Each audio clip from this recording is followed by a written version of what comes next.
Scene అరణ్యం గురించి నిర్గమాకాండం 16వ అధ్యాయం మొదటి వచనంలో ఉంటుంది.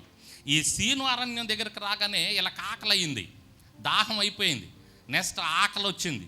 ఇప్పుడు అన్నం తినాలి, ఆకలి అవుతుంది, మరలా మోషే మీద పడ్డారు. ఇప్పుడు అరణ్యంలో ఆహారం ఎంతమంది మొత్తం చెప్పండి?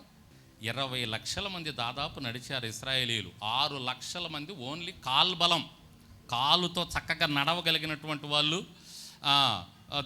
బలం కలిగినటువంటి వాళ్ళు 6 లక్షల మంది. మొత్తం పిల్లలు, వృద్ధులు, ఆడవారు అందరూ కలిపి మొత్తం దాదాపుగా 20 లక్షల మంది అరణ్యంలో 40 సంవత్సరాలు నడిచారు. అమ్మాయి 40 లక్షల మంది అంది, 40 సంవత్సరాలు నడిచారు 20 లక్షల మంది.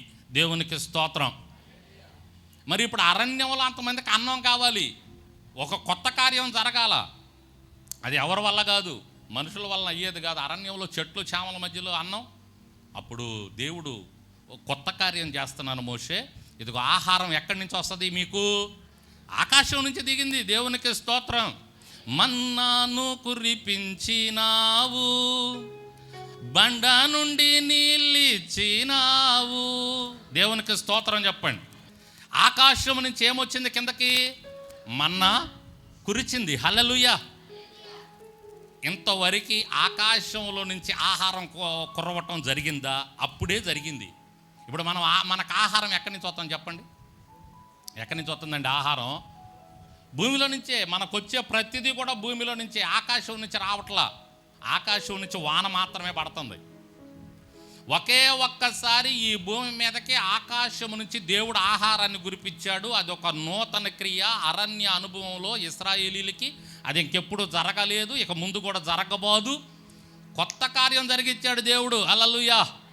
ఆకాశం నుంచి మన్నా దిగింది. ఇదేంది అనుకున్నారు? ఇదేమి మన్నా అంటే అర్థం ఇదేంది అని అక్కడ ఉంటుంది. మీకు 16వ అధ్యాయం చదవండి మొత్తం. ఇదేమి అంటే మన్నా అని. మన్నా ఆహారానికి పెట్టిన పేరు ఏంటంటే మన్నా. ఆకాశం నుంచి అది అందరూ తిన్నారు, హ్యాపీగా తిన్నారు, 40 సంవత్సరాలు తిన్నారు. మధ్యలో ఒక దగ్గర అది బోరు కొట్టింది వీళ్ళకి. వీళ్ళకి ఆకాశం నుంచి కురిసే మన్నా కూడా బోరు కొట్టింది. అది ఏందయ్యా ఈ మన్నా ఎప్పుడు ఇదేనంటే, పూరేడు పక్షుల్ని తెప్పించాడు. పూరేడు పక్షులు వచ్చి వాళ్ళని చక్కగా మాంసం తిన్నారు. అతిక్రమంతో ఎక్కువ మాట్లాడిన వాళ్ళందరూ అది తిని చనిపోయారులేండి, తర్వాత సంగతి. మాంసం పెట్టాడు అరణ్యంలో. దేవునికి స్తోత్రం. అరణ్యంలో మాంసం ఎక్కడి నుంచి వస్తుంది? దేవుడు కురిపించాడు. పక్షులన్నీ వచ్చేదిగా మీకు మేము ఆహారం అవుతాయి అని పడిపోయినాయి. ఒక నూతన కార్యం. ఏం చెప్తున్నానంటే మీకు, అరణ్య అనుభవంలో నూతన కార్యం దేవుడు జరిగిస్తాడు. ప్రతి ఒక్కరిది అరణ్య అనుభవం ఈ భూమి మీద. మనకి ఒక్కొక్కరికి ఒక్కొక్క ప్రాబ్లం, ఒక్కొక్క సమస్య, ఒక్కొక్క ఇబ్బంది, ఒక్కొక్క అనుభవం గుండా వెళ్ళాలి ఈ భూమి మీద ఉన్నంతకాలం మనం. ఈ అరణ్య అనుభవంలో దేవుడు ఇస్తున్నటువంటి వాగ్దానం ఏంటంటే, 2025 మొదటి ఆదివారం ఉన్నటువంటి మెస్సియా మందిర సంఘబిడ్డలారా, నూతన క్రియ జరిగించబోతున్నాను. కొట్టండి గట్టిగా. హల్లెలూయా. ఇశ్రాయేలీల జీవితంలో అదిగో ఆకాశము నుంచి ఆహారాన్ని కురిపించాను, మారా నీళ్ళను మధురంగా చేశాను. నువ్వు చేదు అనుభవం కొంటే వెళ్తున్నావా? ఇదిగో మధురం చేస్తాను ఈ సంవత్సరం నీ జీవితంలో. ఎవరి వలన కాదు, నేను జరిగిస్తా చూడు ఈ సంవత్సరం. దేవుడు ఇస్తున్నాడండి, నేను కాదు. నేనే పాటివాడిని, నేను కూడా ఎంతలోనే కనపడి అంతలోనే మాయమైపోయావని. కానీ ఏదో నేను ఇక్కడ నిలవబెట్టాడు, 4 మాటలు చెప్పమన్నాడు, కొంచెం జ్ఞానం ఇచ్చాడు, నుంచొని చెప్పగలుగుతున్నా. అయితే దేవుని మాటగా నేను చెప్తున్నాను, ఇదిగో ఈ సంవత్సరం ఒక నూతన కార్యం నీ జీవితంలో జరిగించబోతున్నాడు. దేవునికి స్తోత్రం.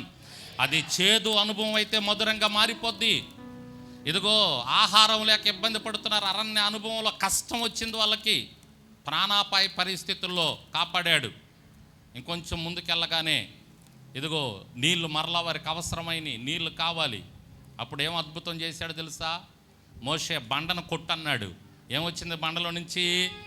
నీళ్ళు. స్తోత్రం చెప్పండి గట్టిగా. హల్లెలూయా. ఎంతవరకు బండలో నుంచి నీళ్ళు వచ్చిన దాఖలాలు ఉన్నాయా? అప్పటి నుంచి ఇప్పటి వరకు దగ్గరగా 3000 సంవత్సరాలు దాటిపోయింది ఇవి జరిగి, ఈ కార్యాలు జరిగి భూమి మీద 3000 సంవత్సరాలు దాటిపోయింది.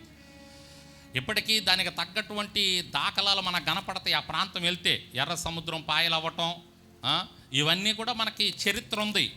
కానీ ఆ తర్వాత మరలా ఎప్పుడు జరగల. అదొక నూతన కార్యం, క్రొత్త కార్యం. దేవుడు చేసే కార్యాలు అట్టుంటాయి. ఆ పాతదైపోయింది అనుకో నువ్వు, ఎప్పుడు నీ జీవితంలో అది నూతనంగా ఉంటుంది. నువ్వు బ్రతికినంతకాలం నీ జీవితంలో అటువంటి నూతన కార్యం దేవుడు జరిగించబోతున్నాడు. నమ్మిన వాళ్ళు స్తోత్రం చెప్పండి. హల్లెలూయా. నీ కోసం చేదును తీసేసి మధురం చేయబోతున్నాడు. చేదు అనుభవాన్ని మధురంగా మార్చబోతున్నాడు. మన్నాను కురిపించబోతున్నాడు. బండ నుండి నీళ్లు తెప్పించబోతున్నాడు. దేవునికి స్తోత్రం చెప్పండి. గడి చెప్పండి. పాడుకుందామయ్యా. మన్నాను కురిపించినావు, బండ నుండి నీళ్ళిచ్చి. మన్నాను కురిపించినావు, బండ నుండి నీళ్ళిచ్చినావు. యెహోవా రాఫా స్వస్థపరచును, యెహోవా రాఫా స్వస్థపరచును, నిన్ను స్వస్థపరచును. ఆరాధన అందరూ చెప్పండి. గట్టిగా తమలు కొడదాం గట్టిగా. చేదు అనుభవాన్ని మధురంగా మార్చే దేవుడు, బండ నుండి నీళ్ళిచ్చే దేవుడు. ఆరాధన నీకే,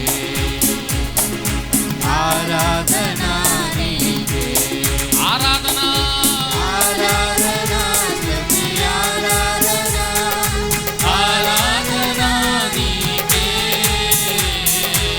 ఆరాధన ఆరాధన ఆరాధన నీకే, ఆరాధన నీకే, ఆరాధన నీకే, ఆరాధన నీకే, ఆరాధన నీకే. మహిమ ఘనతకు అర్హుడవు, నీవే నా దైవము. మహిమ ఘనతకు అర్హుడవు, నీవే నా దైవము. హల్లెలూయా. మందిరానికి దేవుడి వాగ్దానం ఇచ్చాడంటే ఈ సంవత్సరం మందిరములో ఉన్నటువంటి అందరికీ ఈ వాగ్దానం చెందుతుంది. ఈ వాగ్దానం ఇవ్వబడుతుంది మందిరములో. ఈ మెస్సియా మందిరములో ఈ సంవత్సరం ఈ వాగ్దానం ఇచ్చాడు దేవుడు. మెస్సియా మందిరంలో ఉన్న ప్రతి ఒక్కరికి, నన్ను మొదలుకొని మీ అందరికీ కూడా ఈ వాగ్దానం దేవుడు ఇస్తూ ఉన్నాడు. మనందరి జీవితాల్లో దేవుడు నూతన కార్యం జరిగించబోతున్నాడు. ఏంటి ఆ నూతన కార్యము? ఏంటి ఆ నూతన కార్యము అంటే, ఇదిగో అరణ్యములో త్రోవ కలుగు చేస్తాను, అరణ్యములో త్రోవ కలుగు చేస్తాను. ఆ కింద మాట, ఎడారిలో నేను ఏమిస్తాను? ఎడారిలో, ఎడారి తెలుసా మీకు ఎలా ఉంటుందో? ఎడారిలో నీటి చెమ్మ కూడా దొరకదు. భయంకరమైన ఇసక, ఒక్క మడుగుండదు అక్కడ, నీటి మడుగుండదు, నీటి చెమ్మ దొరకదు. దేవుడిస్తున్న వాగ్దానం ఏంటి అంటే, ఎడారిలో నేను నీకు నదులు పారజేస్తాడండి. నదులు. దేవునికి స్తోత్రం చెప్పండి. నీళ్ళ మడుగు కూడా కాదు, లేకపోతే చిన్న కాలవ కాదు, చిన్న గుంట కాదు, నదులే పారతాయి. మీ జీవితం ఒకవేళ ఎడారిలాగా ఉంటే, ఎడారి అనుభవంలో ఉంటే, ఈ సంవత్సరం నదులు పారజేస్తాను. ఎవరి వలన అయ్యిద్ది అది? మనుషుల వలన అయ్యిద్దా? ఇంతలోనే కనపడి అంతలోనే మాయమైపోయే మనుషుల వలన కాదు, అది ఒక్క దేవుని వలన మాత్రమే అయ్యిద్ది. దేవుడు మాత్రమే చేయగలడు. అందుకనే హబక్కూకు ప్రార్థన చేసుకున్నట్టు మీరు కూడా ప్రార్థన చేసుకోండి. అయ్యా, ఈ 2025వ సంవత్సరంలో నేను ఒక నూతన కార్యం చూడాలి, కొత్త కార్యం చూడాలయ్యా, పాతది కాదు. సంవత్సరాలు జరిగిపోతున్నాయి. ఈ 2025లో క్రొత్త కార్యం నేను చూడాలయ్యా, క్రొత్త కార్యం. చదువుకునే వాళ్ళు చదువు గురించి ప్రార్థన చేసుకోండి. వివాహం కాని వాళ్ళు వివాహం గురించి ప్రార్థన చేసుకోండి. వివాహం అయిన వాళ్ళు మీరు ఏ చేదు అనుభవాన్ని ఎదుర్కొంటున్నారో, ఏ అరణ్య అనుభవాన్ని ఎదుర్కొంటున్నారో, ఏ అనుభవం గుండా వెళుతున్నారో ప్రార్థన చేసుకోండి. నూతన కార్యం చూడాలయ్యా, క్రొత్త కార్యము ఈ సంవత్సరం నేను చూడాలయ్యా, ప్రార్థన చేసుకోండి. దేవుడు ఈ సంవత్సరం క్రొత్త కార్యం జరిగించబోతున్నాడు. దేవునికి స్తోత్రం. హల్లెలూయా.